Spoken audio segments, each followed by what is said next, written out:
हमने स्टैटिस्टिक्स के third video में डिस्कस किया था टाइप्स ऑफ एरर के बारे में।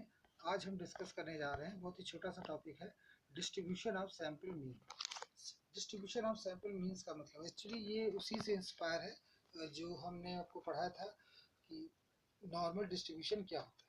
देखिए, इस पॉइंट को समझने से पहले हम जरा इस ग्राफ को, इससे पहले हम इस पॉइंट को जरा समझें, इसको एक्सप्लेन करते हैं। तो देखिए लिखा है यहाँ पर, there are 3 types of distribution on the basis of sample and population. 3 तरह के डिस्ट्रीब्यूशन होते हैं। 3 तरह के कौन कौन से?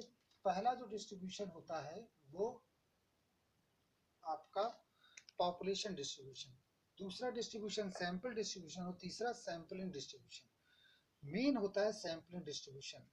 आइए समझते हैं। पॉपुलेशन डिस्ट्रीब्यूशन का मतलब ये है कि जितने स्टूडेंट्स, जितने भी लोग हैं, उन सबको हमने स्टडी किया और उन सबको स्टडी करके उनका मीन निकाला और एक ग्राफ प्लॉट किया, एक फ्रीक्वेंसी डिस्ट्रीब्यूशन टेबल बनाया। उसी को हम नाम दे देते हैं पॉपुलेशन डिस्ट्रीब्यूशन। फॉर एग्जांपल कि हमने क्लासरूम में 100 बच्चे हैं और सभी बच्चों के वेट को ले लिया और उनके वेट को 100 से डिवाइड कर दिया, तो ये जो म्यू आया एक्चुअली यही आपका पॉपुलेशन म्यू कहलाएगा और ये डिस्ट्रीब्यूशन जो है ये पॉपुलेशन डिस्ट्रीब्यूशन। सेकंड जो हमने आपको यहाँ बताया वो है सैंपल डिस्ट्रीब्यूशन।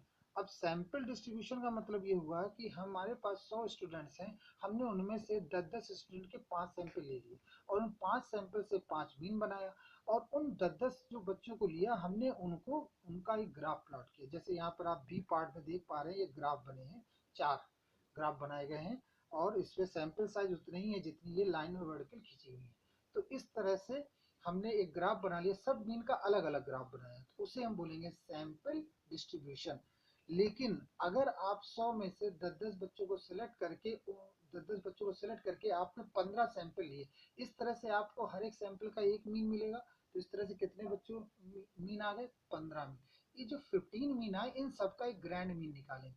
वो जो ग्रैंड मीन होगा उसको म्यू एक्स बार से डिफाइन करते हैं। ये देखिए यहाँ पे लिखा हुआ है म्यू एक्स बार, म्यू एक्स बार से डिफाइन करते हैं।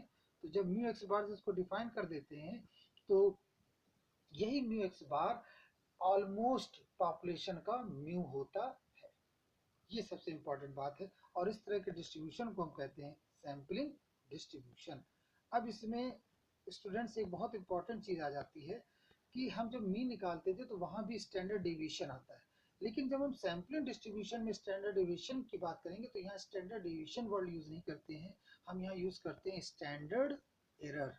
तो देखिए ये सेंटर लिमिट थ्योरम यहाँ पर लिखी है और ये स्टैंडर्ड एरर, ये 2 पॉइंट्स आपको जाने। सेंटर लिमिट थ्योरम हम पहले ही बता चुके हैं, एक बार फिर से आपको बताते हैं।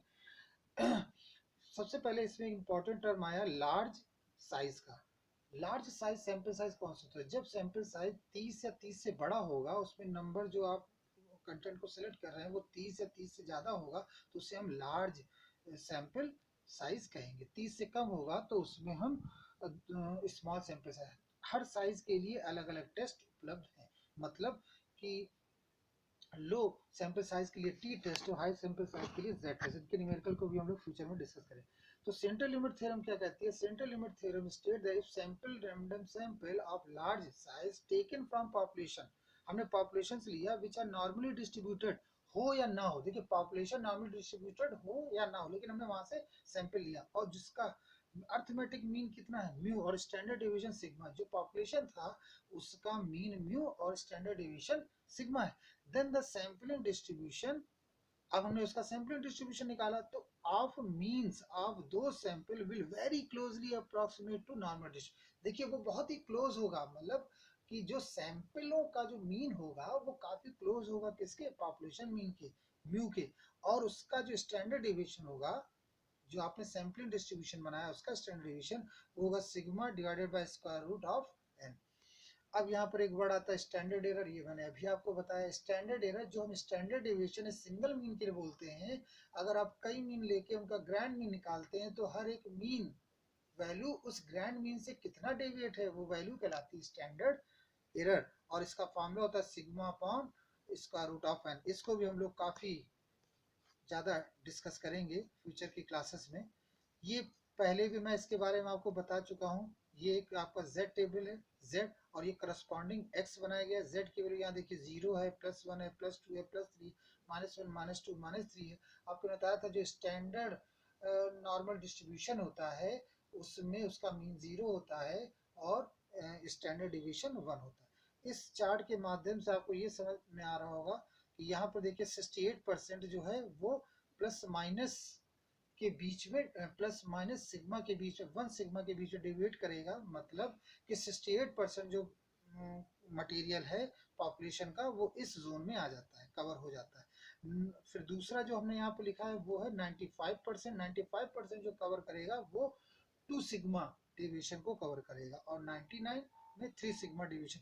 इसके बाहर अगर ये चला गया 3 सिग्मा के बाहर तो वो रिजेक्शन जोन में चला जाता है। अब आप देखिए अगर आप 68% कॉन्फिडेंस लेवल लेके चलते हैं तो क्या होगा, उससे जो रेस्ट बचा आपका, रेस्ट कितना बचा 70 से ये आपका आया 28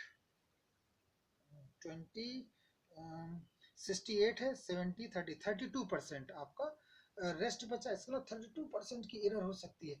अब ये जो वर्टिकल लाइनें आपको नजर आ रही हैं 68.27 के ऊपर, ये जो बगल में वर्टिकल लाइन डॉटेड लाइन दिख रही है आपको, अगर हम इसके बाहर जाते हैं +1 -1 के बीच में बाहर जाएंगे तो फिर वो रिजेक्शन रीजन आ जाएगा।